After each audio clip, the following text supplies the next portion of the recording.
Halo, pada kesempatan kali ini saya ingin menjelaskan tentang perbandingan pasar tradisional dengan pasar modern dalam kacamata mikroekonomi. Dari segi struktur pasar, pasar tradisional memiliki banyak sekali penjual dan skala mereka kecil. Dan produk yang mereka jual relatif sama. Ada yang menjualan ayam dan penjual ayam di sana ada banyak, ada 5, ada 10 orang. Ada penjual sayur, sayur pun banyak juga yang berjualan. Ada penjual buah, buah yang mereka jual pun banyak juga, sehingga pasar tradisional mendekati pasar persaingan sempurna. Berbeda dengan pasar modern relatif sedikit penjualnya. Hanya perusahaan besar yang bisa menjadi penjual di pasar modern seperti Alfamart, Indomaret, Hypermart, dan lain-lain.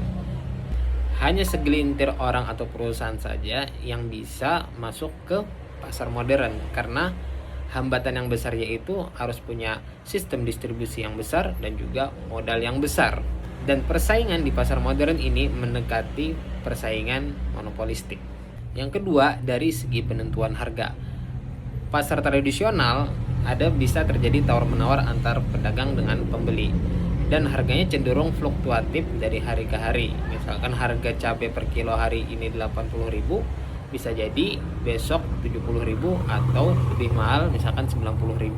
Sedangkan di pasar tradisional harganya cenderung stabil atau fix karena sudah ada manajemen yang mengatur, yang sistematis. Dari segi perilaku konsumen, pasar tradisional konsumennya cenderung kedekatan antar penjual. Biasanya kalau misalkan kita beli di pasar tradisional udah kenal dengan penjual barang itu, misalkan penjual ayam ataupun penjual sayur.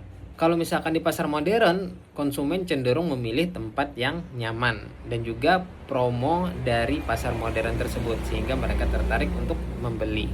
Kalau dari perilaku produsen atau penjual, biasanya penjual mengikuti harga beli daripada produk mereka. Misalkan mereka beli produk untuk cabai 1 kilonya di 70.000, mereka jual di 80 atau di 85.000. Tergantung mereka belinya di distributor. Sedangkan di pasar modern cenderung udah tersistemasi oleh sistem yang ada sehingga lebih teratur karena udah dalam lingkup perusahaan besar. Nah, dari perbandingan ini kita bisa melihat kelebihan dan kekurangan dari masing-masing pasar.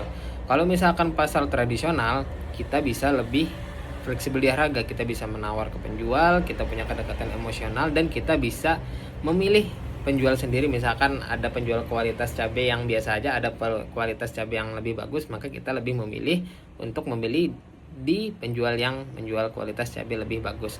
Sedangkan di pasar modern kita lebih memilih kenyamanan karena mereka menyediakan fasilitas yang nyaman sehingga kita bisa berbelanja dengan nyaman juga. Kita bisa berbelanja sayuran, daging, peralatan rumah tangga dalam satu toko sehingga bisa memenuhi kebutuhan kita untuk misalkan mingguan ataupun bulanan.